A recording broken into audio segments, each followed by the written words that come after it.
Mic-nya mana? Mic-nya mana ini?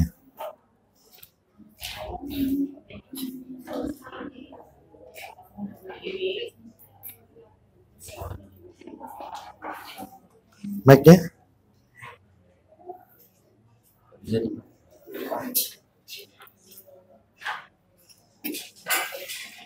Atau nggak pakai mic uji nyali ya?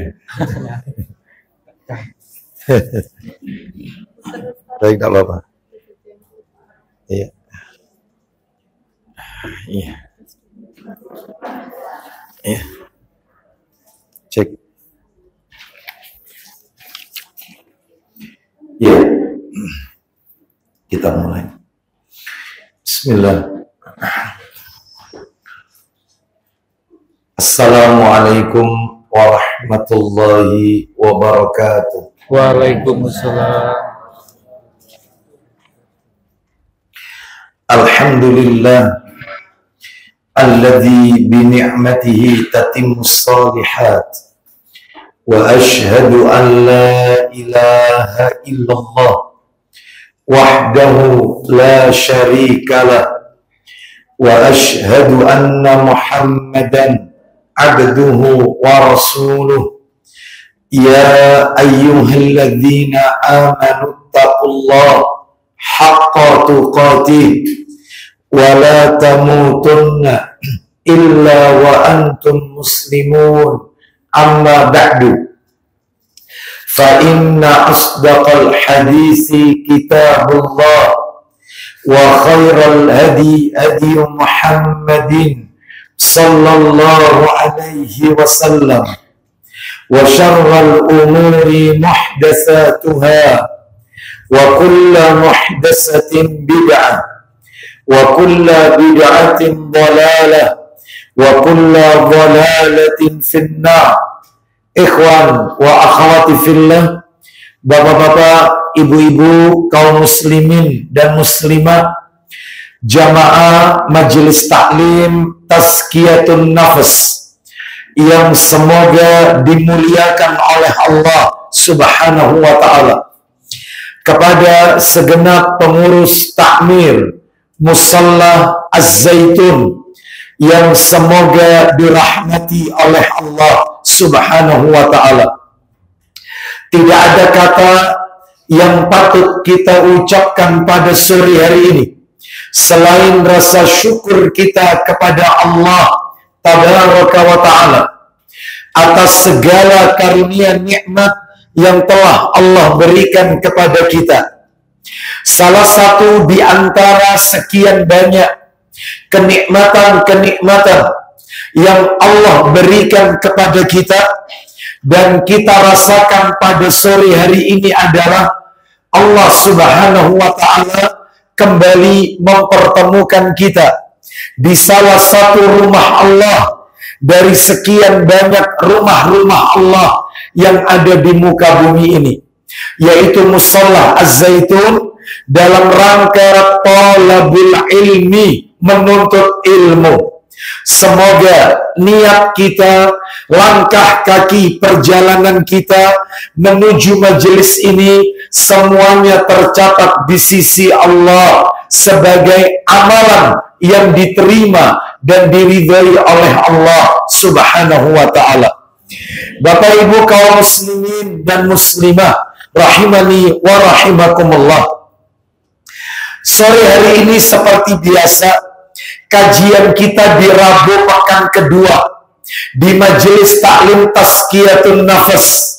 Materinya membahas kitab yang ditulis oleh seorang ulama besar di masanya, yaitu Abu Abdullah Muhammad bin Ismail bin Ibrahim bin Al-Mughirah bin Bardisbah rahimahullah, yang kita kenal dengan nama yang terkenal adalah Imam Bukhari rahimahullah. Kitab beliau yang kita bahas rutin di Rabu pekan kedua adalah kitab Adabul Mufrad, kitab Al-Adabul Mufrad. kitab yang di dalamnya berisi tentang etika-etika, adab-adab. Baik, kita akan lanjutkan materi kita. Terakhir pada pertemuan bulan yang lalu, kita telah menuntaskan hadis yang nomor 5 dan nomor 6. Betul ya? Hadis nomor 5 dan nomor 6 dalam kitab Al-Adabil Mufrad. Hari ini kita akan masuk materi baru, hadis nomor 7. Hadis yang ke-7 yang diberi judul oleh muallif, oleh penulisnya, bab berbakti kepada kedua orang tua meskipun mereka berdua zalim. Nah itu ya. Jadi hadis ke-7 ini beda dengan hadis-hadis sebelumnya. Kalau hadis-hadis yang sebelumnya itu lebih menitik beratkan kepada birrul walidain, bakti kepada kedua orang tua. Ibu didahulukan, bahkan ibu memiliki porsi 3:1 atau 4:1. Kenapa ibu memiliki porsi 4:1 daripada bapak? Yang pertama karena dia mengandung, yang kedua karena dia melahirkan, yang ketiga karena dia menyusui. 1-3 ini bapak-bapak nggak mungkin bisa melakukan, dan itu hanya bisa dilakukan oleh wanita, ibu-ibu. Lah yang nomor 4:1 karena ternyata fakta membuktikan orang tua yang selalu memikirkan anaknya sampai-sampai waktu istirahatnya pun kurang, tidur pun tidak bisa nyenyak, ya seorang ibu. Di saat anak menangis di malam hari lantaran dia sakit atau apapun, maka sang ibu selalu menemani. Sehingga makanya dalam hadis dikatakan ibumu, ibumu, ibumu, ibumu, 4:1. Lalu setelah itu baru bapakmu. Nah itu hadis-hadis yang lalu sudah kita bahas, nggak perlu kita ulang kembali. Hari ini beda hari ini. Hadis nomor 7 ini dikasih judul oleh penulisnya, bab berbakti kepada kedua orang tua meskipun mereka berdua zalim. Ya, meskipun orang tuanya berbuat zalim kepada anaknya, ya, maka sang anak tetap berbakti kepada orang tua, sezalim apapun orang tuanya. Nah, itu ya. Baik, bagaimana isi hadisnya? Saya akan bacakan hadisnya. Ya, riwayat Bukhari, dalam kitab apa ini, Adabul Mufrad, karyanya Imam Bukhari. Ya, riwayatnya riwayat Bukhari. Baik, saya akan bacakan, diperhatikan baik-baik hadisnya. Hadis nomor 7, Bapak Ibu sekalian. Setelah ini kami bacakan tuntas, maka kita mencoba untuk mengupas pelajaran apa yang bisa kita ambil dari hadis tersebut. Hadis nomor 7 ini pelajarannya. Baik, saya akan bacakan. Ani bin Abbas radhiyallahu anhuma qala, dari sahabat Ibnu Abbas, semoga Allah meridhai keduanya, dia berkata, mungkin Bapak Ibu dalam hati bertanya, kenapa kok dibacakannya radhiyallahu anhuma? Semoga Allah meridhai keduanya. Karena anak dan orang tuanya sama-sama sahabat Nabi. Abdullah bin Abbas. Abdullah itu anaknya Abbas. Abbas itu pamannya Nabi. Abdullah sahabat Nabi. Abbas merangkap sahabat. Berarti kalau begitu Abdullah itu misanannya Nabi, anak pamannya Nabi. Jadi ayahnya Nabi kan bernama Abdullah. Abdullah menikah dengan Aminah, lalu lahir Nabi kita. Sedangkan Abdullah ayahnya Nabi punya saudara kandung namanya Abbas, Muslim. Pamannya Nabi ada yang Muslim, ada yang kafir. Yang Muslim Hamzah, Abbas, ini Muslim. Yang kafir Abu Lahab, ini ya, ini kafir, ya, dan seterusnya. Baik. Abbas punya anak namanya Abdullah. Sehingga Rasulullah SAW, Nabi kita, dengan Abdullah putranya Abbas ini misanan, saudara sepupu. Baik. Lah, ayahnya Abdullah itu pamannya Nabi. Makanya kita doakan radhiyallahu anhuma, semoga Allah meridhai keduanya. Dia berkata, saya lanjutkan jalan ceritanya. Ma min muslimin lahu walidani muslimani yusbihu ilaihima muhtasiban. Artinya, tidaklah seorang anak muslim, saya ulang, tidaklah seorang anak muslim yang memiliki dua orang tua muslim.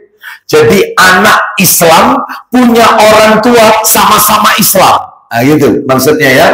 Tidaklah seorang anak muslim memiliki dua orang tua yang muslim, yang setiap harinya anak tersebut berbuat baik, berbakti kepada kedua orang tuanya. Tanda kutip ini, tanda kutip, dalam rangka mencari pahala dari Allah. Jadi si anak ini, anak muslim ini, dia bakti sama orang tuanya, kedua orang tuanya, ayah dan ibunya yang beragama Islam. Dan dia lakukan itu setiap hari dalam rangka apa? Dalam rangka ingin mencari pahala dari Allah Azza wa Jalla. Luar biasa ini, belum kelar. Illa fatahallahu babaini, yakni minal jannah, melainkan Allah, ini ya, melainkan Allah pasti akan membukakan untuk anak tersebut dua pintu surga sekaligus.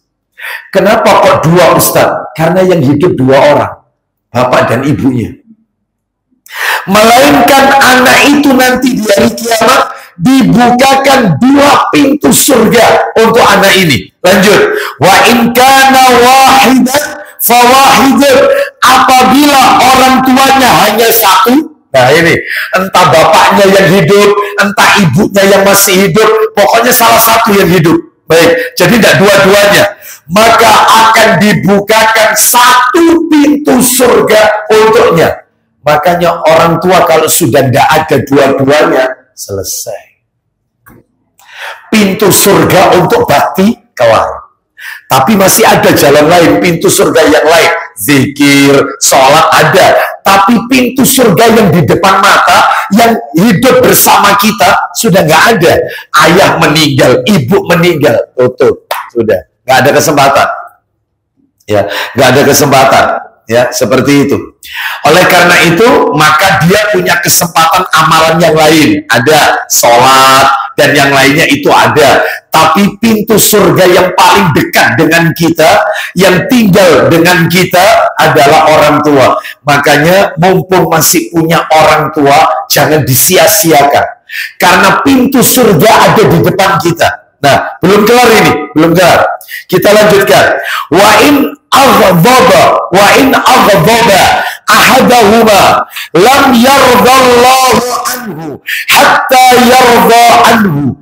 Jika anak tersebut membuat salah satu dari orang tuanya marah, murka, ya. Jadi si anak ini kebalikannya ini. Dia nggak bakti, malah dia melakukan perbuatan yang bikin orang tuanya nggak ridho. Orang tuanya marah, orang tuanya murka, sampai orang tuanya nyumpai anaknya.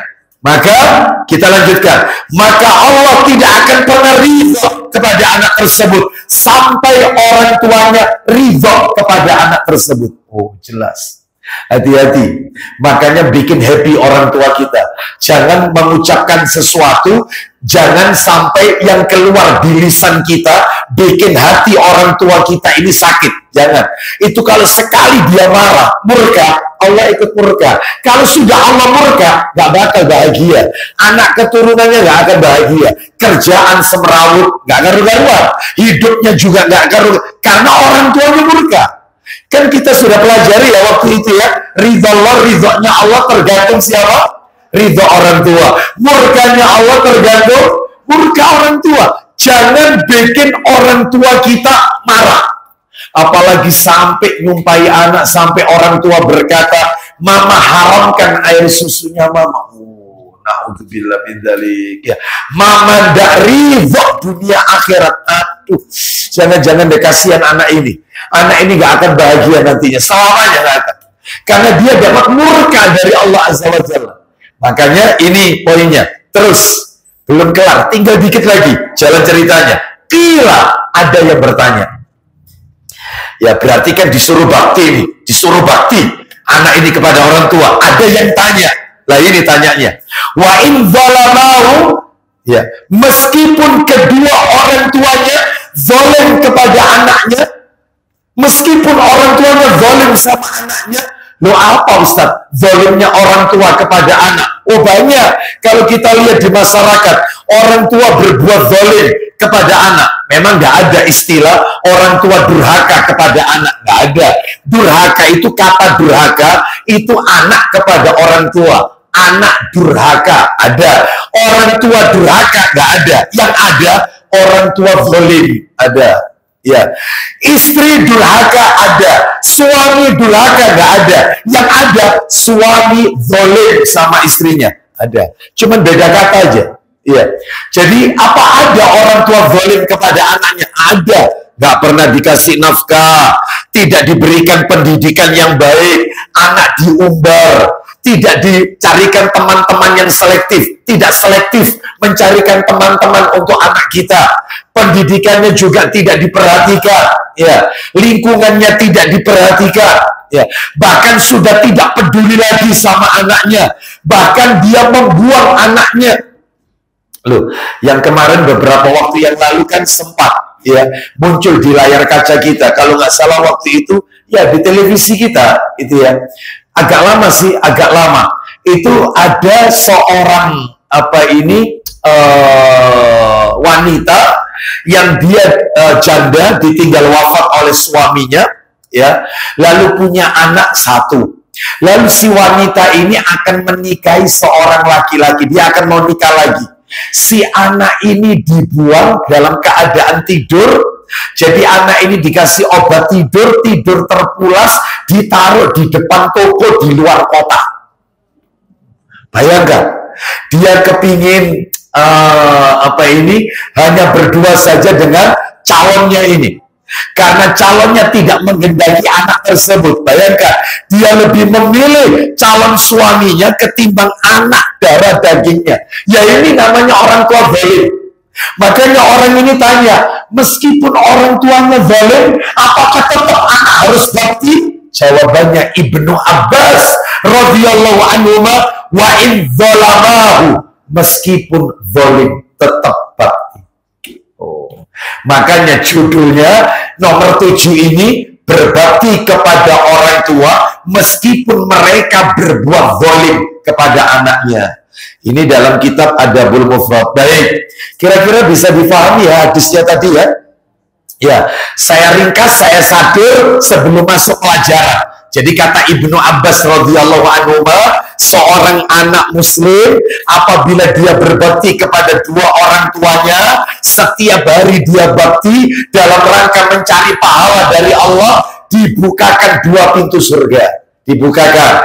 Kalau punya satu orang tua, dibukakan satu pintu surga untuk anak itu. Nah, kalau anak ini ternyata melakukan perbuatan yang bikin orang tuanya murka, orang tuanya marah, maka Allah akan marah, murka kepada anak tersebut. Lalu ditanya, meskipun orang tuanya zalim, ya, sekalipun orang tuanya berbuat zalim kepada anaknya. Baik. Sekarang kita akan pelajari pelajaran apa yang bisa kita ambil dari hadis ini. Ada 5 Bapak Ibu. Ada 5 pelajaran yang bisa kita ambil dari riwayat ini. 5 pelajaran. 5 pelajaran riwayat ini. Ya, apa saja itu? 1. Yang pertama ini. Ya, yang pertama. Saya tanya dulu sebelum saya sebutkan nomor 1. Saya tanya, Pak, Bu, tadi disebutkan anak itu tiap hari bakti sama orang tuanya, ingin cari apa tadi? Ingin cari pahala di sisi Allah. Kan gitu ya tadi ya? Maka pelajaran yang pertama, ya, Bolehnya beramal soleh dengan mengharap pahala dari Allah Azza wa Jalla. Boleh. Boleh beramal soleh dengan mengharap pahala dari Allah Azza wa Jalla. Boleh. Gak apa-apa. Ya, makanya kalau ada seseorang itu, ya, dia menjalin silaturahim, ya, harapannya itu adalah kepingin dapat pahala. Ada seseorang itu yang dia berbuat baik dengan tetangganya. Ada seseorang itu yang dia suka menyantuni anak yatim, tujuannya itu mengharap pahala di sisi Allah, maka itu diperbolehkan. Boleh. Kenapa Ustadz? Kok Ustadz bahas ini? Karena Bapak Ibu sekalian, perhatikan ya, perhatikan aja. Catatannya ditaruh saja, nggak usah ditulis. Nggak usah ditulis. Daripada saya ngecebret, ya Anda nggak dengarkan. Iya, Anda asik menulis. Iya, padahal ini penting penjelasannya ini, ya. Yang penting itu penjelasannya, ya. Baik, diperhatikan aja. Toh juga nanti bakal dapat PDF-nya. Kalau memang tuntas, materinya kalau tuntas. Diperhatikan aja. Jadi yang pertama, pelajarannya adalah bolehnya orang itu melakukan amal soleh, amal kebajikan, mengharap pahala dari Allah. Sebagaimana anak tadi, dia berbuat baik kepada orang tuanya tiap hari, ingin mencari pahala. Maksudnya Ustadz menyampaikan ini apa? Maksud saya adalah hadis yang tadi kami sampaikan ini sebagai bantahan atas orang-orang sufi. Orang sufi itu Bapak Ibu sekalian, mereka punya keyakinan, sufi, tasawuf, sufi. Mereka punya keyakinan orang kalau beribadah, melakukan amal soleh, tujuannya mengharap surga, itu tandanya orang yang tidak ikhlas. Mau minta kok surga. Ya, terus menurut mereka orang itu kalau tidak berzina, orang itu tidak minum khamr, orang itu tidak mencuri, orang itu tidak berjudi, orang itu tidak makan riba, gara-gara dia takut sama nerakanya Allah, itu tandanya orang gak ikhlas. Itu orang sufi. Ya. Makanya dalam tembangan mereka itu ya, mereka kan ini katanya tembangan ini dari Robi'ah al-Adawiyah. Ya, pada Robi'ah al-Adawiyah ini sosok seseorang yang soleh. Ya, itu tembangan-tembangan yang sering kita dengarkan. Ilahi las tunil firdaus si'ala, kan gitu ya, wala kan gitu ya, alan naril jahimi. Itu artinya, ya Allah, jika aku ini melakukan amal ibadah tujuannya hanya mengharap surga, lebih baik jangan kau masukkan aku ke surga. Dan kalau aku meninggalkan maksiat, meninggalkan dosa karena takut sama nerakamu, lebih baik masukkan sekalian aja aku ke nerakamu. Nah terus mereka itu apa? Piye maksudnya Ustaz? Jadi mereka itu menginginkan beribadah itu ya tujuannya karena Allah, jangan karena iming-iming surga.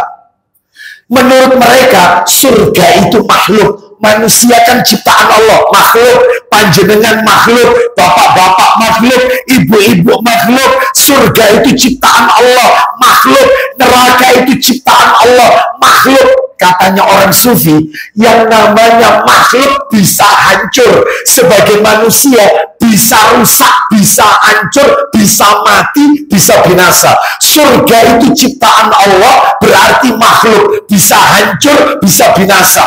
Wong ibadah kok minta surga yang bakal hancur. Ibadah itu karena Allah, lillah, jangan karena kepingin masuk surga. Itu sufi.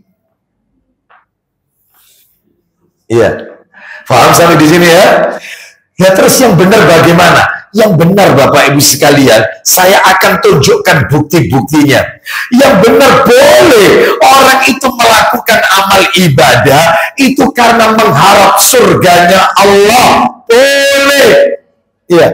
Dan kalau orang sufi mengatakan surga itu makhluk bisa hancur, surga ini kekal, Allah yang menjadikannya kekal. Wong nanti di hari kiamat ketika semua yaumul hisab, manusia sudah dihisab, itu kan hadisnya sahih, maka akan didatangkan seekor kambing, seekor domba, lalu akan disaksikan seluruh manusia nanti di hari kiamat, yang mana kambing itu disembelih di hadapan seluruh manusia, yang di situ dikatakan, maka tidak ada kematian setelah ini. Jadi yang masuk surga yang kekal, yang masuk neraka tergantung. Ada yang kekal, ada yang bisa keluar dari neraka, masuk ke surga. Tapi intinya nggak ada kematian. Meskipun disiksa, dibakar, disetrika, maka tetap hidup terus. Hidup. Nggak ada mati itu di dunia. Sedangkan di akhirat nggak ada istilah mati. Makanya ini bantahan bagi mereka orang-orang sufi, surga itu kekal, tidak akan hancur, neraka itu kekal, tidak akan binasa. Berarti boleh Ustaz ya, saya kalau berdoa, ya Allah, masukkan aku ke dalam surgamu. Boleh, saya bakti sama suami, tujuannya pengen dimasukkan surga, ngarep pahala. Boleh. Jadi jangan niru kayak mereka. Ya, paham sampai di sini ya. Sekarang tak tunjukkan bukti-bukti. Bukti-bukti boleh beribadah mengharap surganya Allah. Boleh. Apa buktinya? Satu, bukti yang pertama. Jangan satu ya, yang A gitu aja. Karena pelajarannya kan baru satu ya. Pelajarannya baru satu A gitu aja supaya tidak bingung. Kan ini pelajarannya ada 5 pelajaran, kita baru nomor 1. Saya tunjukkan bukti-bukti bolehnya beribadah dengan mengharap surganya Allah. Apa buktinya? Yang A. Coba dibuka Quran surat bukti yang A. Quran surat nomor 18 Al-Kahfi. Surat yang dibaca kalau tiap hari Jumat atau malam Jumat.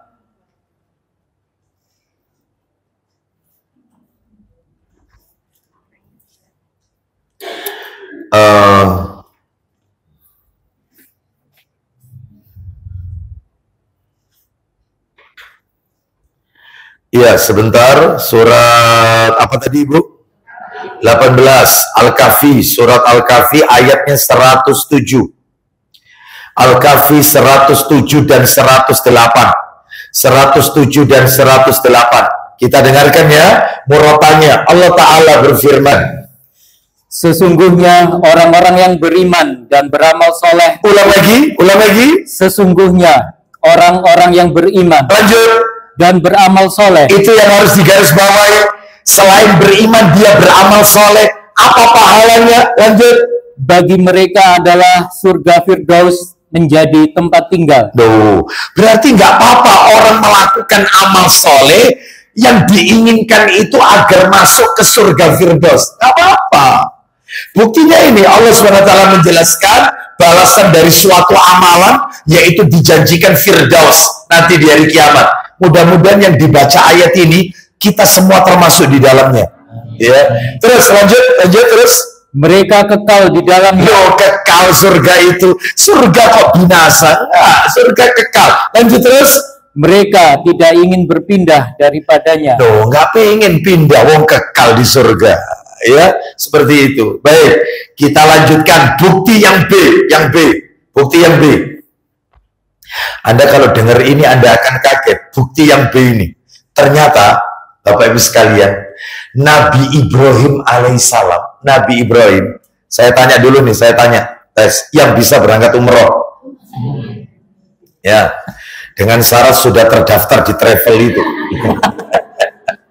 Ya, sudah siap berangkat ini maksudnya. Ya, gitu loh. Ya.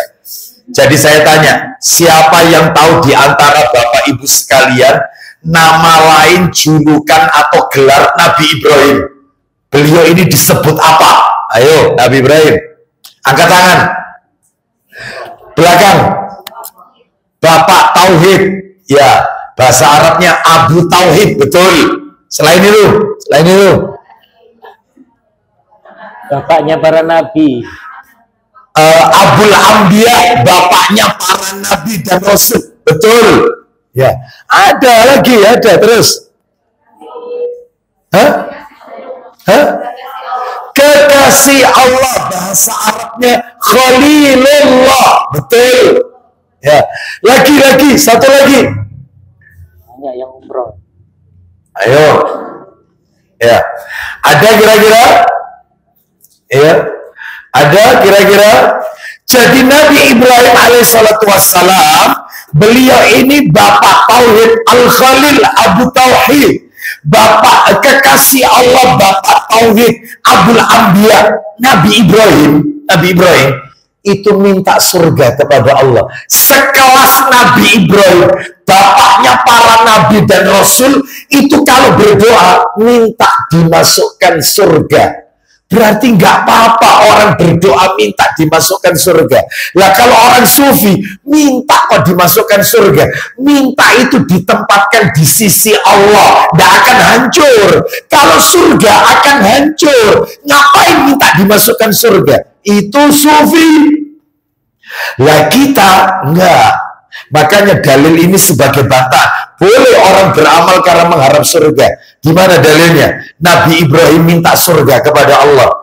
Ayo dibuka Quran suratnya, surat nomor 26. Asy-Syu'ara.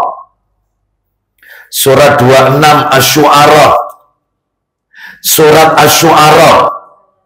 Ini adalah artinya para penyair, bukan para pemusik. Ya. Jadi ini bukan surat musik, bukan. Gak ada surat musik itu. Ya. Baik, surat nomor 26 Asy-Syu'ara, ayatnya ayat 83 sampai 85. Kita dengarkan doanya Nabi Ibrahim. Ya, silakan. Ibrahim berdoa, Ya, ya Tuhanku, ya. berikanlah kepadaku hikmah dan masukkanlah aku ke dalam golongan orang-orang yang soleh. Belum poinnya, ayat 8 Bob. Dan jadikanlah aku buah tutur yang baik bagi orang-orang yang datang kemudian. Ayat 85 terakhir. Dan jadikanlah aku termasuk orang-orang yang mempusakai surga yang penuh kenikmatan. Duh, minta dimasukkan surga Nabi Ibrahim itu. Ya, seperti itu. Baik, kita lanjutkan. Itu bukti nomor yang keberapa tadi? B. Yang C. Bukti yang C. Saya tunjukkan nanti sampai E ya. Sampai 5, sampai E. Ini baru C sekarang. Saya tunjukkan bukti, nggak apa-apa. Doa minta surga, beramal soleh karena mengharapkan dimasukkan surga. Itu boleh. Dalilnya bukti yang C adalah Asia. Siapa Asia? Istri Fir'aun. Bukan Aisyah. Asia, istri Fir'aun, itu pernah minta kepada Allah dibangunkan rumah di surga. Asia binti Muzahim, Asia putrinya Muzahim, Imra'atu Fir'aun, istrinya Fir'aun, pernah minta kepada Allah dibangunkan rumah di surga. Saya tanya sama bapak ibu, terutama ibu-ibu ini, karena yang doa perempuan soalnya. Ibu-ibu pernah minta sama Allah dibangunkan rumah di surga? Hah? Kayaknya karena sudah punya rumah di pondok maritim terus gak kepingin. Iya, Bu, minta karena rumah di dunia ini hancur. Rumah di surga, tempat tinggal di surga, maka dia tidak akan hancur, kekal selama-lamanya. Baik, mana dalilnya? Asia pernah minta kepada Allah dibangunkan rumah di surga. Dalilnya adalah Quran surat nomor 66. Surat 66 itu surat apa? At-Tahrim. Ya. At-Tahrim, At-Taghabun 64 ya. Surat 66 At-Tahrim. Betul ya? At-Tahrim. Ayatnya ayat yang ke-11. Ayat 11. Kita dengarkan ya, surat At-Tahrim ayat 11. Allah Ta'ala berfirman, At-Tahrim ayat 11.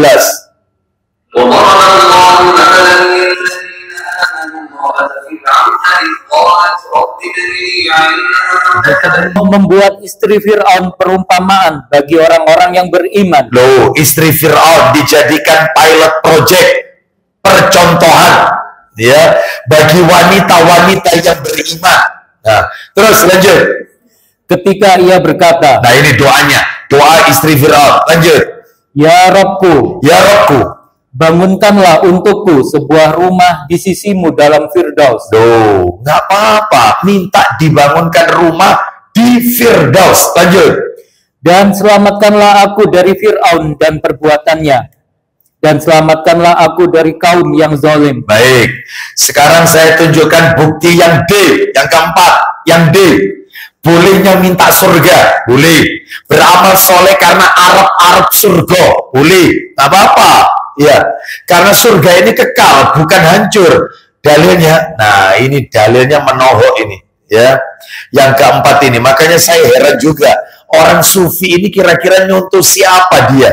Lawang yang keempat ini, tak tunjukkan. Nabi kita, Nabi Muhammad Sallallahu Alaihi Wasallam meminta surga. Nabi kita, panutan kita, sang suri tauladan terbaik di jagat alam raya ini, minta kepada Allah, masukkan aku ke dalam surgamu ya Allah. Lah terus mereka ini niru sopo? Lah kok tidak mau minta surga itu loh? Ayo, ya, makanya nggak usah, ya. Makanya ibadahnya orang sufi ini aneh-aneh, nari-nari, muter-muter, ya, kan gitu ya. Baik, ya betul atau tidak? Ya, orang sufi itu, ya, semakin dia gila, semakin jadi wali. Iya, padahal ODGJ ini orang dalam gangguan jiwa, tetapi tangannya diciumi, diwalikan, dikultuskan, ya, dan seterusnya. Kalau pengajian didatangkan, tingkah lakunya kayak anak kecil atau apa, ini katanya waliullah, tujuh ODGJ. Ya, itu padahal Bapak Ibu kalau ingin tahu, Bapak Ibu ini waliullah loh. Karena supaya tips untuk menjadi wali Allah itu apa ini ada dalam Al-Qur'an. Siapa yang disebut waliullah? Nanti tak kasih, nanti. Tolong saya ditagih nanti. Tips apa supaya menjadi waliullah?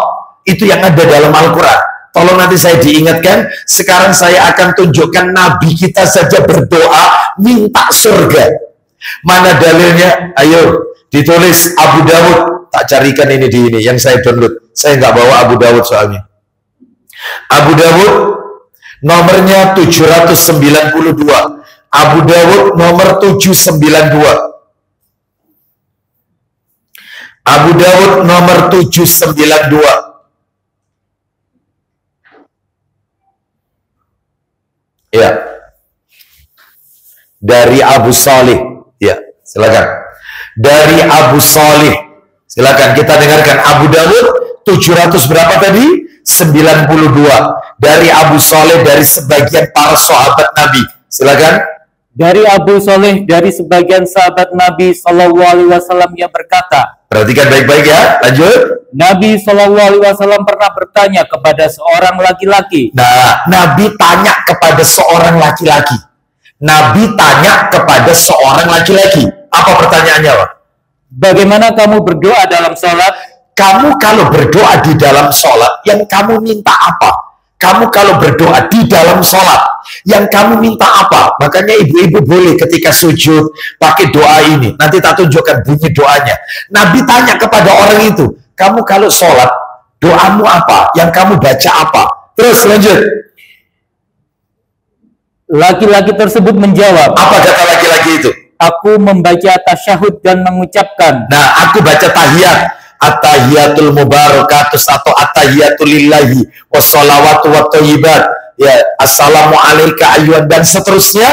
Setelah innaka hamidum majid, lanjut, silakan. Allahumma inni as'alukal jannata wa a'udzubika minan nar. Baik. Jadi setelah innaka hamidum majid, Allahumma inni as'alukal jannah wa a'udzubika minan nar. Artinya apa itu, Ustaz? Ya Allah, aku memohon kepadamu surga dan aku berlindung kepadamu dari neraka. Lanjut, teruskan. Ya Allah, aku memohon kepada engkau surga. Terus. Dan berlindung kepada engkau dari api neraka. Itu artinya itu. Lanjut, teruskan. Maaf, kami tidak dapat memahami dengan baik. Ya. Gumam Anda, gumam Mu'ad ketika berdoa. Baik. Kata laki-laki ini, aku dalam sholat membaca Allahumma inni as'alukal jannah wa a'udzubika minan nar. Laki-laki ini berkata lagi kepada Nabi, berkata, wahai Rasulullah, aku tidak tahu yang Anda baca ketika sholat dan yang dibaca gumam Anda Ya, yang dibaca oleh Mu'adz. Anda baca apa, Mu'adz baca apa, aku nggak tahu. Kalau Anda apa, wahai Rasulullah? Intinya itu. Apa jawaban Rasul? Maka Nabi SAW bersabda, Isinya, seputar itulah kami bergumam ketika berdoa. nah, seperti itulah kami bergumam, kami mengucapkan doa di dalam sholat.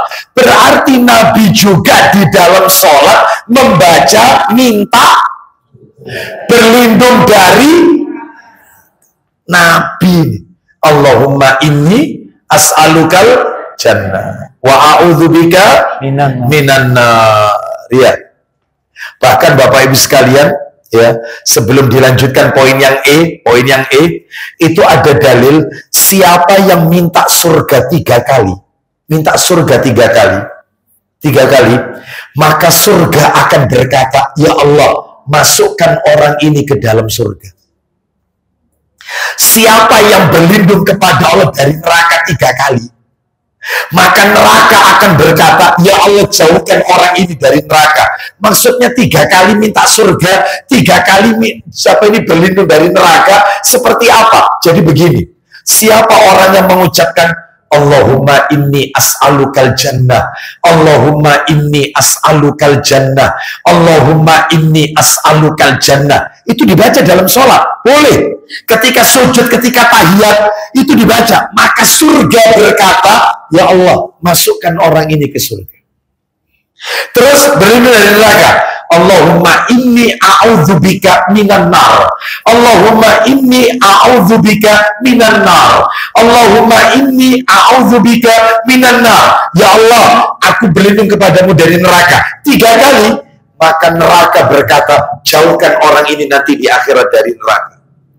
Di mana itu dalilnya? Coba dibuka Sahih Targhib wa Tarhib. Kitab Sahih Targhib wa Tarhib nomor 35 3654. Ayo dibaca. Sahih Targhib wa Tarhib nomor 3654. Baca. Ayo. Ya, Sahih Targhib wa Tarhib nomor 3654. Nggak usah ditulis jilidnya, nggak usah. Yang penting nomor hadisnya 3654. Silakan. Baca. Dari Anas bin Malik radhiyallahu an, dia telah berkata, Ya. Rasulullah SAW telah bersabda, Isinya, siapa yang memohon kepada Allah surga 3 kali, ulang lagi Mas. siapa yang memohon kepada Allah surga 3 kali, maka surga berkata, apa kata surga? ya Allah, masukkanlah dia ke dalam surga. Masukkan orang itu ke dalam surga. Ini yang ngomong surganya loh. Surganya minta sama Allah, masukkan orang itu ke dalam surga. Makanya ibu-ibu sering-sering minta surga 3 kali. Allahumma inni as'alukal jannah, Allahumma inni as'alukal jannah. Bisa kan Bu bacanya Bu? Saya gampang kok, pendek doanya. Allahumma inni as'alukal jannah. Lanjut Mas, silakan. Siapa yang memohon perlindungan dari neraka 3 kali, Allahumma inni a'udzubika minan nar. Allahumma inni a'udzubika minan nar. Itu 3 kali. Maka neraka berkata, apa kata neraka? Ya Allah, lindungilah dia dari neraka. Lindungi dia dari neraka. Baik, sekarang saya tunjukkan berarti Nabi Muhammad SAW minta apa Bu tadi Bu? Minta surga, dijauhkan dari neraka. Nabi saja minta surga, apalagi kita yang bukan Nabi dan bukan Rasul. Nah, terakhir bukti yang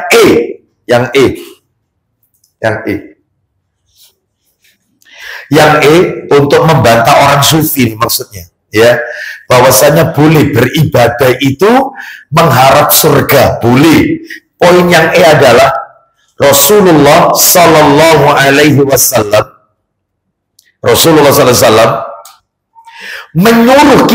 menyuruh kita Rasulullah SAW menyuruh kita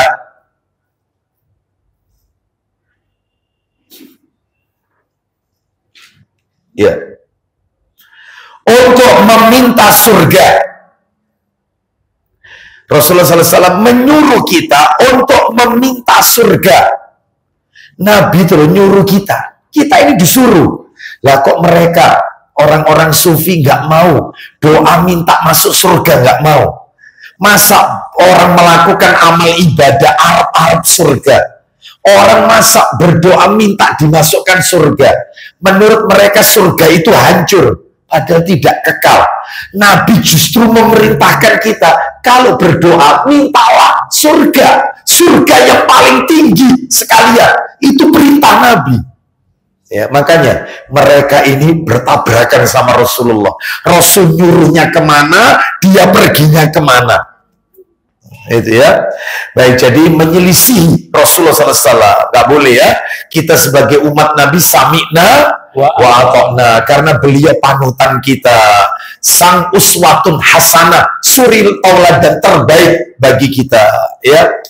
Maka mana dalilnya Nabi nyuruh kita untuk minta surga? Dalilnya adalah hadis riwayat Tirmidzi. Hadis riwayat Tirmidzi. Nomornya saya carikan di sini. Nomor 2531. Tirmidzi nomor 2531. 2531 dari Ubadah bin As-Samit radhiyallahu an. Silakan Mas. Amin. Ya. 2531. Tirmidzi. Rasulullah menyuruh kita meminta surga. Ayo baca. Dari Ubadah bin As-Samit, Rasulullah SAW bersabda. Ya, ulang lagi. Kalau menyebut nama sahabat kita doakan radhiyallahu anhu. Dari Ubadah bin As-Samit radhiyallahu anhu, Rasulullah SAW bersabda. Ulang lagi Mas. Dari Ubadah bin As-Samit radhiyallahu anhu, Rasulullah SAW bersabda. Isinya, di surga ada 100 tingkat. Perhatikan ya, surga itu punya 100 level, 100 tingkat, 100 derajat. Lanjut. Jarak antara masing-masing tingkat seperti antara bumi dan langit. Surga itu punya 100 level. Antara level 1 dengan level berikutnya seperti bumi dengan langit. Allah. Berarti luas Ustaz surga ini. Ya, ini kekuasaan Allah Azza wa Jalla. Terus lanjut. Dan Firdaus adalah surga tertinggi. Firdaus adalah tempat di dalam surga yang paling tinggi. Atasnya Firdaus ada apa Pak? Lanjut. Teruskan. Darinya 4 sungai surga memancar. Jadi di dalam Firdaus ada 4 sungai. Sungai apa saja? Sungai air, sungai khamr, sungai madu, sungai susu. Wih, ini yang mengalir ke surga-surga yang ada di bawahnya. Ini paling tinggi nih levelnya, Firdaus ini. Terus lanjut. Di atasnya ars. Atasnya Firdaus itu arsnya Allah. Ini paling level paling tinggi ini sudah. Gak bisa lagi, gak ada lagi lebih tinggi ada. Jadi atapnya Firdaus itu langsung arsnya Allah Azza wa Jalla. Ini paling tinggi sudah. Mudah-mudahan kita di dalamnya. Amin. Ya, tapi itu syaratnya 6 itu kalau ingin masuk ke sana. 6 itu apa saja ada di surat Al-Mu'minun. Insya Allah lain kesempatan aja, lain kesempatan ya. Baik, nanti tambah melebar nanti. Kita lanjutkan. Terus ulang lagi. Atasnya ada apa? Ulang lagi dikit. Di atasnya ars. Terus bila kalian meminta kepada Allah, ulang lagi, bila kalian meminta kepada Allah, maka apa yang Nabi suruh? Mintalah Firdaus. Mintalah Firdaus. Nabi nyuruh kita minta Firdaus.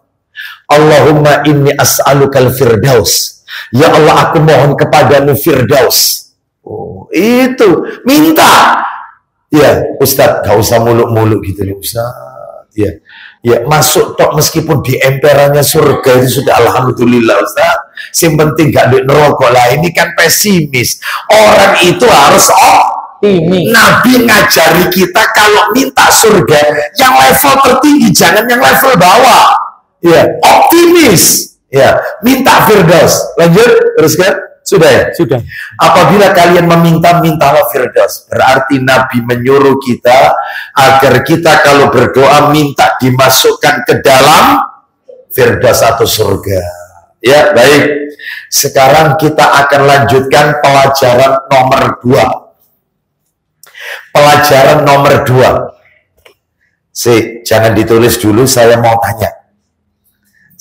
tanya. Bu, Pak, mudah-mudahan panjenengan masih ingat hadis di awal kajian tadi. Anak itu kalau bakti sama orang tuanya dan 2 orang tuanya masih hidup, dia bakti, dibukakan berapa pintu surga? Maka pelajaran yang kedua ini Anda tulis boleh, kita akan berbicara seputar pintu surga. Nah, pelajaran yang kedua ini adalah seputar pintu surga. Anda harus tahu kayak apa pintu surga ini. Karena anak kalau bakti sama orang tuanya tadi, kalau hidup dua-duanya, dibukakan pintu surga. Saya tanya, kalau mati salah satu, entah bapaknya, entah ibunya, dan dia bakti sama orang tuanya, dibukakan berapa? 1. Itu. Jadi nek wong tua siji, ya dibukakan pintu 1. Kalau wong tua loro sama-sama hidup, dibukakan 2 pintu surga. Nggak punya orang tua, selesai. Tutup. Tapi ada amalan yang lain ada. Cuman untuk amalan bakti sama orang tua sudah nggak bisa. Makanya mumpung masih ada orang tua masih hidup, jangan disia-siakan, jangan disia-sia. Itu pintu surga itu. Paham? Paham ya? Baik. Dibukakan pintu surga. Maka sekarang kita akan berbicara seputar pintu surga. Apa yang perlu Bapak Ibu ketahui seputar pintu surga? Yang pertama, yang A, surga memiliki pintu lebih dari 1. Surga memiliki pintu lebih dari 1. Berapa Ustaz lebih dari 1 ini? Sabar dulu. Ya, saya tanya yang pernah belajar bahasa Arab, pintu itu bahasa Arabnya apa? Babun. Itu kalau pintunya 1. Kalau pintunya banyak, kayak gini, sana pintu, di sana mungkin ada pintu juga. Lebih apa? Kok bagus? Kok ya bahasa Inggris saya? Iya, seperti itu ya. Itu ya. Jadi kalau satu pena, ya pen, ya. Kalau penanya lebih, bahasa Inggris saja, ya. Ayo, kalau pintunya 1, babun, betul. Jawaban panjenengan betul, babun. Lah kalau pintunya banyak, apa bahasa Arabnya? Abwabun. Abwab. Ya, abwab itu pintunya lebih dari 1. Mana dalilnya? Surga itu punya pintu tapi jumlahnya lebih dari 1. Kita dengarkan. Ayo dibuka Quran surat 39 Az-Zumar. Surat Az-Zumar. Ayatnya ayat Az-Zumar ayat surat 39 ayat 71. Surat 39 ayat 71. Ya, sudah ketemu? Kita dengarkan ayatnya ya. Ayo ibu-ibu yang bawa Quran atau bawa aplikasi Al-Quran di Androidnya, dibuka, nanti dicek apa betul ada kata-kata abwabuha, abwab. Nah, kita dengarkan. Ayatnya kita dengarkan. Ada lafaz itu? Ada. Abwabuha. Silakan dibaca. Ayo. Dan orang-orang yang bertakwa kepada Tuhan dibawa ke dalam surga berombong-rombongan pula. Mudah-mudahan kita masuk rombongan itu. Ya, karena masuk surga itu bukan satu-satu, enggak, tapi rombongan banyak masuk surga itu. Masuk neraka juga gitu, bukan satu enggak, rombongan masuk neraka. Dan mudah-mudahan kita tidak termasuk dalam rombongan itu. Ya, justru kita dimasukkan dalam kelompok rombongan yang masuk surga rame-rame. Mudah-mudahan majelis taklim tazkiyatun nafas rame-rame masuk ke dalam surganya Allah Azza wa Jalla bersama anak keturunannya. Ya, kan tentunya senang ketemu teman di dunia ada di surga. Allah, nikmat yang luar biasa. Ya, bahkan nanti akan saling mencari. Loh, si fulan mana? Ternyata dia berada di neraka. Ditunjukkan oleh Allah. inilah temanmu, inilah keluargamu, dan seterusnya. Ya, itu ada dalilnya itu. Mereka saling tanya menanya. Aku cari di surga ini kok nggak ketemu. Ya, si fulan ini ternyata dia berada di dalam neraka. Naudzubillah. Baik. Terus lanjut, ulang lagi Pak, ulang lagi. Dan orang-orang yang bertakwa kepada Tuhan dibawa ke dalam surga berombong-rombongan pula. Lanjut. Sehingga apabila mereka sampai ke surga itu, Ya. sedang pintu-pintunya telah terbuka. Nah, kalau digaris bawahi sedang pintu-pintunya, berarti surga punya pintu lebih dari yang B. Surga memiliki 8 pintu. 8, sudah ketemu angkanya sekarang.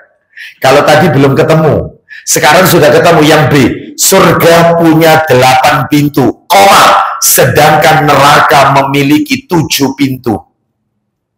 Surga ada 8, neraka ada berapa? 7. Dalilnya mana? Surga dulu, surga punya 8 pintu. Dalilnya adalah Sahih Bukhari. Nomornya Sahih Bukhari nomor 3257. 3257. Sahih Bukhari nomor 3257. Nah, silakan Pak. Dari Sahal bin Sa'ad radhiyallahu an. Kita dengarkan ya.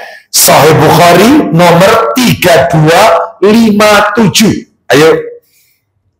Dari Sahal bin Sa'ad radhiyallahu anhu, dari Nabi sallallahu alaihi wasallam bersabda, isinya kita dengarkan. Di surga ada 8 pintu. Ulang lagi. Di surga ada 8 pintu. Jelas sekali, angkanya sudah diketemukan. Lanjut. Di antaranya ada yang dinamakan pintu Ar-Rayyan. Ada pintu surga Ar-Rayyan. Lanjut. Yang tidak akan memasukinya kecuali orang-orang yang berpuasa. Jadi pintu Ar-Rayyan khusus pintu orang yang rajin puasa. Ya puasa wajib Ramadan, ya puasa sunnah. 6 hari di bulan Syawal, Senin Kamis, Ayyamul Bid, puasa Asyura, puasa Arafah, puasa Daud. Oh itu ya, rajin puasa. Masuk ke pintu itu. Mudah-mudahan kita diberikan kekuatan oleh Allah untuk bisa istiqomah rajin puasa. Ya, termasuk besok hari Kamis. Ya, pintu itu khusus untuk orang yang berpuasa. Sekarang neraka berapa pintu? 7. Neraka punya 7 pintu. Di mana dalilnya? Buka Quran surat 15 Al-Hijr surat 15 ya. Ayatnya ayat 44. Al-Hijr ayat 44. Nah, kita dengarkan Al-Hijr surat 15 ayat 44. Neraka jahanam itu mempunyai 7 pintu. Ulang lagi. Neraka jahanam itu mempunyai 7 pintu. Lanjut. Tiap-tiap pintu telah ditetapkan untuk golongan yang tertentu dari mereka. Oh, ada ya yang masuk pintu ini ya, kalau nggak salah itu ada perkataannya Al-Imam Ibnul Qayyim Al-Jauziyah rahimahullah, bahwasanya pintu-pintu neraka itu ada 3. Itu ya, diantaranya yang akan masuk ini kan tadi ada 7. Nah ini yang 3 itu yang akan masuk ke dalamnya itu 1 pintu, nama pintunya pintu syahwat. Yang kedua pintu syubhat. Yang ketiga pintu ghadab, marah. Makanya jangan suka ngamuan, jangan suka marah. Karena neraka itu ada pintu namanya pintu marah. Wong sing suka ngamuan. Ustadz, ngamuan sama cerewet itu itu ya apa Ustaz? Apa beda tipis kira-kira? Istri saya itu Ustaz, kalau ngomel Ustaz, ya pokoknya pagi dan petang kayak zikir pagi petang. Astagfirullah. Ya, Masya Allah.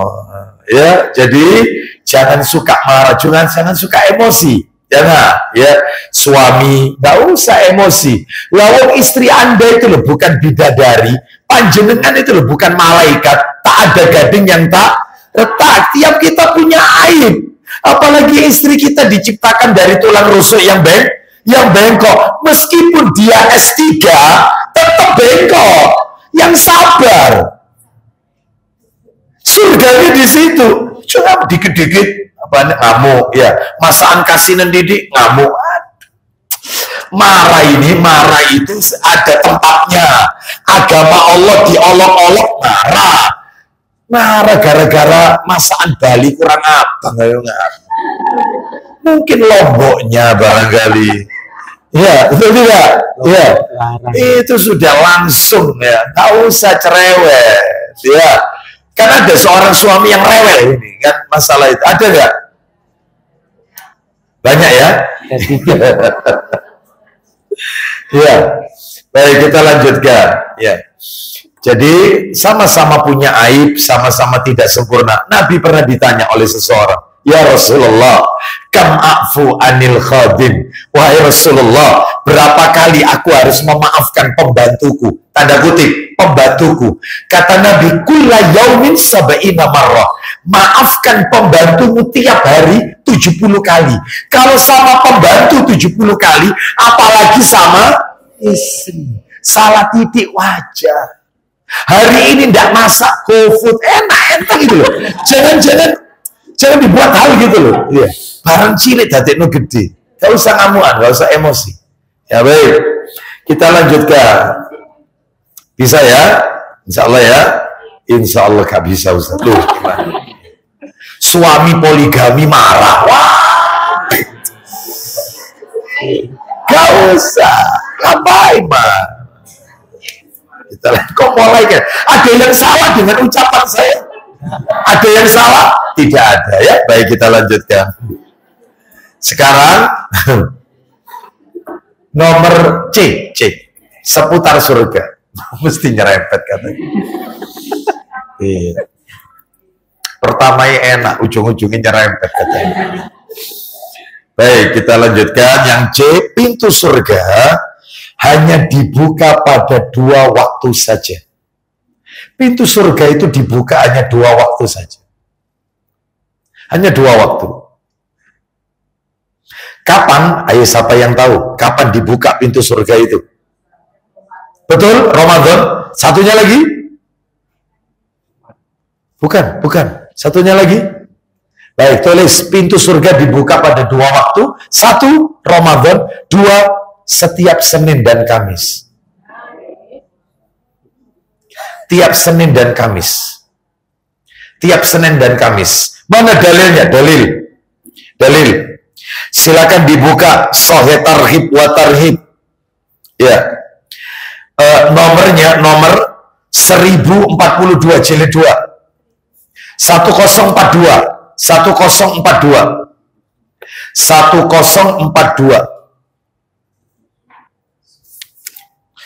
Maaf, minta tolong saya carikan yang supaya urut ya. Sebentar. Ibu-ibu sekalian, sebentar. Kita carikan supaya urut ya. Keutamaan ya.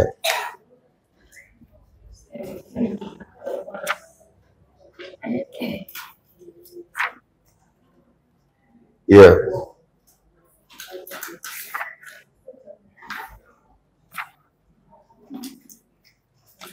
Ya, tulis supaya urut nomornya. Sahih Targhib wa Tarhib nomor 998 dulu. 998. Lalu yang tadi 1042. Baik.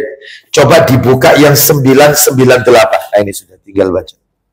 998. Kita dengarkan.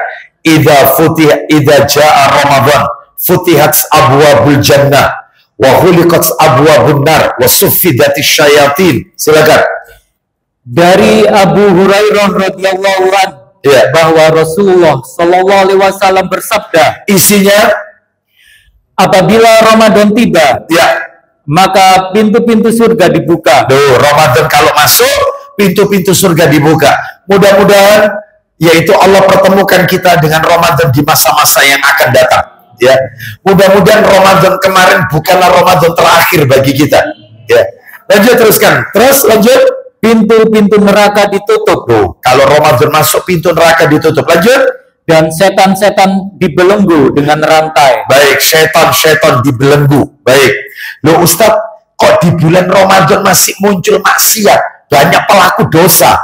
Di layar kaca kita itu Ustadz, seringkali kita dengarkan berita Ramadan ini, tapi melakukan zina, minum khamr, mabuk. Itu gimana? Bu, Pak, mohon maaf, yang diikat itu dengan rantai itu para pemimpin syaitan. Sedangkan anak buahnya masih keliaran di Pondok Maritim. Masih. Itu ya. Ini yang diikat itu apa? Pemimpin. Ya. Anak buahnya masih di sepanjang Kletek dan seterusnya. Wes gitu aja.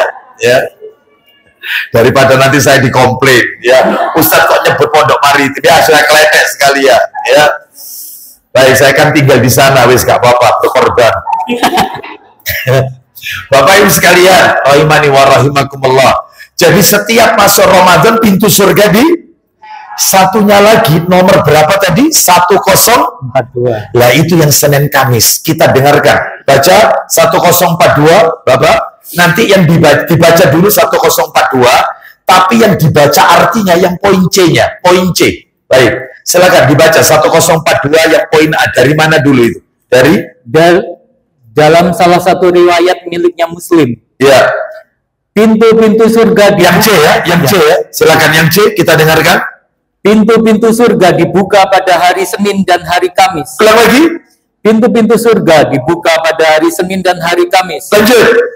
Maka semua hamba yang tidak menyekutukan Allah dengan sesuatu diampuni, kecuali seseorang yang antara dirinya dengan saudaranya terdapat permusuhan. Ya, terus. Sudah ya. Jadi pintu-pintu surga itu dibuka tiap Senin dan Kamis. Senin dan Kamis. Ya, kecuali bagi mereka yang melakukan perbuatan syirik dan mereka yang menyimpan dendam dengan saudara, karib kerabatnya. Maka mereka nggak akan masuk kesempatan yang ini, satu ini, yaitu masuk ke dalam surga.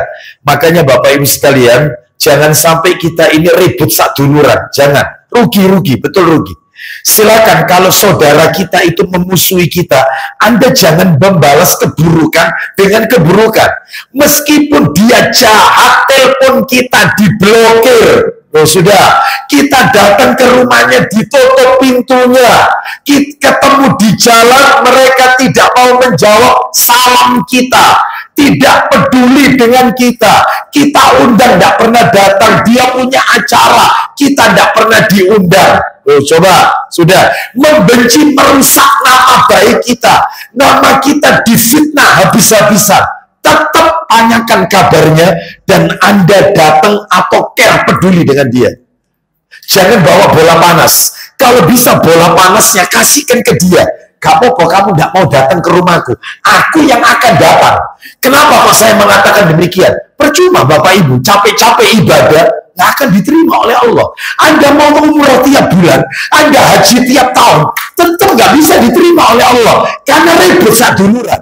Anda kalau mau ribut sama tetangga silakan, dampaknya tidak besar dampaknya. Tapi ribut sama keluarga, famili, apalagi saudara kandung, mungkin karena warisan, mungkin karena apa?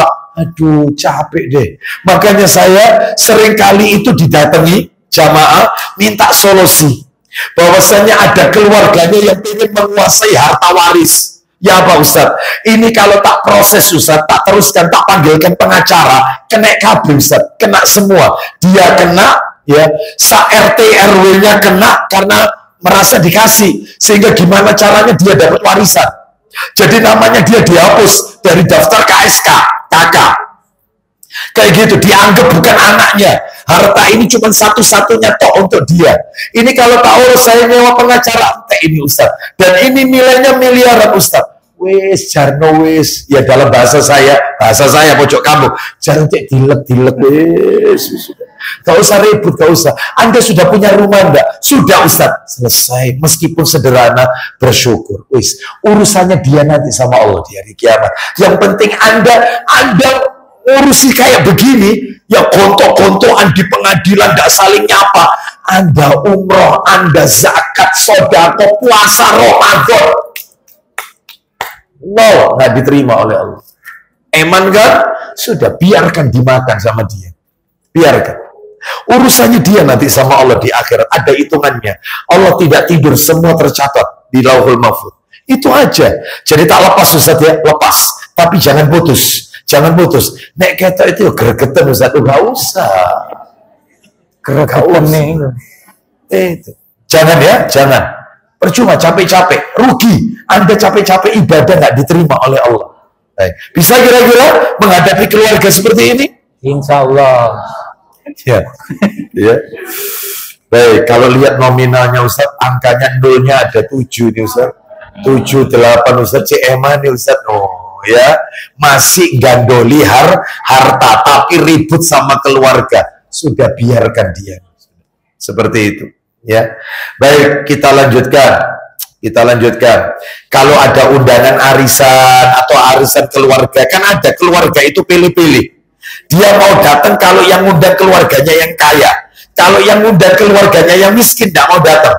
Jadi begitu giliran misalnya di rumah kita, karena rumah kita mungkin ya maaf di gang sempit, itu yang datang cuma sedikit. Yang lain alasannya tapi kalau sudah di perumahan elit, kabeh teko kabeh. Semuanya datang semua. Sabar, ndak usah. Apa pun kok gak teko. Yang omahku gak usah diusut. Ya. Apa gara-gara aku miskin tak? Gak usah. Ya, qadarullah. Mungkin dia lagi repot. Ya, mungkin dia lagi ada uzur. Tidak apa-apa, makanan sekian banyak ini bisa diberikan ke anak yatim, fakir miskin. Insya Allah engkau nek manen do omahku ketempatan omahku teko yo. Itu aja. Ya, gak usah nuruti bedodok itu apa? Gak usah. Capek. Ya capek. Ya. Itu rugi. Ya. Sudah taklim kok bedodok. Ya. Baik, kita lanjutkan ya. Sekarang yang nomor berapa? D. Ya betul ya, D. Yang D. Pintu surga memiliki nama-nama. Pintu surga memiliki nama-nama. Jam 5 lebih nih ya. Belum. Pintu surga memiliki nama-nama. Apa saja? Tolong nanti dicatat ya. Kita dengarkan hadisnya sambil nanti panjenengan nyatat nama pintu surganya supaya tahu. Coba Mas dibuka Sahih Muslimnya Mas. Sahih Muslim nomornya Mas 984. Sahih Muslim 984. Nomor aslinya 1027 tapi. 984. Nomor aslinya 1027. Ayo, dari Abu Hurairah radhiyallahu anhu. Dibaca dulu, nanti kalau tiba waktunya, saya minta ibu-ibu untuk mencatat. Jangan dicatat dulu ini, kita dengarkan. Silakan Mas, dibaca dulu. Dari Abu Hurairah radhiyallahu an katanya 984 ya. Betul ya, Sahih Muslim. Nomor aslinya 1027. Silakan lanjut. Rasulullah Shallallahu alaihi wasallam bersabda. Silakan isi sabdanya. Siapa yang bersedekah hewan ternak dengan berpasangan jantan betina, belum poinnya. Lanjut. Untuk membela agama Allah, ya. Fisabilillah, terus maka dia akan dipanggil kelak dalam surga. Ya. Hai hamba Allah. Lanjut. Inilah pahala kebajikanmu. Nah, sekarang poinnya. Siap-siap dicatat. Siapa yang rajin sholat, dia akan dipanggil dari pintu sholat. Berarti pintu surga yang nomor 1 pintu sholat. Babus sholat, pintu sholat. Lanjut. Dan siapa yang ikut berjuang menegakkan agama Allah, ya, dia akan dipanggil dari pintu jihad. Pintu jihad nomor 2. Babu jihad, pintu jihad. Terus, dan siapa yang rajin bersedekah, dia akan dipanggil dari pintu sedekah. Pintu sodako, babu sodako, pintu sholat, pintu jihad, pintu sodako. Lanjut. Dan siapa yang rajin puasa, maka dia akan dipanggil dari pintu puasa. Bukan pintu puasa, ada namanya tadi. Pintu Ar-Royan. Pintu Ar-Royan. Baik. Pintu Ar-Royan. Berarti sudah berapa itu? Baik. Padahal surga ada berapa pintu? 8. Sisanya yang 4 sisanya yang 4 ada dalam riwayat lain yang terpencar-pencar. Kesimpulannya, boleh panjenengan tulis. Tidak ada di Sahih Muslim ini. Apa itu pintu yang nomor 5 sekarang lanjutannya? Pintu yang kelima adalah, pintu yang kelima, yaitu pintu menahan amarah. Oh maaf, pintu haji. Maaf, pintu haji dulu. Itu nomor 5, pintu haji. Nomor 6, pintu menahan amarah. Gak ngamuan itu ada pintunya. Ya, badan keker, ya. Otot tulang apa? Otot besi tulang apa? Otot apa? Otot kawat balung besi. Ya, keker badan kayak binaragawan. Ternyata ngamuan sama istrinya. Kata Nabi, pendekar yang sesungguhnya, kata Nabi, pendekar sejati adalah orang yang suka meredam. Jadi meskipun badannya kurus, kena angin ke kanan miring ke kanan, kena angin ke kiri miring ke kiri, tapi sabar sama istrinya. Itulah pendekar yang sebenarnya. Pendekar. Ya. Baik, mudah-mudahan bapak-bapak termasuk saya di sini semuanya pendekar sejati. Amin. Ya, yang tidak mudah gegabah marah kepada istrinya. Ya, baik. Itu juga sama-sama manusia, punya aib. Kita lanjutkan. Terus yang nomor berapa? 7. Yang nomor 7, pintu memaafkan manusia. Suka memaafkan. Berat loh memaafkan itu daripada minta maaf. Minta maaf itu gampang, Bu, minta maaf ya gampang, tapi memaafkan orang yang suka nyakiti kita susah. Ya, ada orang itu sudah saya tak maafkan, tapi saya nggak mau lihat mukanya lagi. Ya, sama aja, ya. Baik, pintu memaafkan. Terus yang nomor berapa? 8. Yang nomor 8 ini adalah pintu al-aiman. Al-aiman. Al-aiman. Apa itu pintu al-aiman? Pintu bertawakal kepada Allah. Pintu bertawakal kepada Allah. Sudah ya? Sebentar. Khusus yang nomor 8, Bu. Khusus yang nomor 8. Yang panjenengan tulis barusan pintu al-aiman. Lah yang ke-8 itu ulama beda-beda lagi. Khusus yang nomor 8, pintu-pintunya. Ada yang mengatakan yang nomor 8 itu bukan al-aiman, tapi pintu birrul walidain, berbakti kepada orang tua. Dalilnya pakai hadis nomor 7 ini tadi, yang kita bahas. Dibukakan 2 pintu surga. Kalau orang tuanya hidup dua-duanya.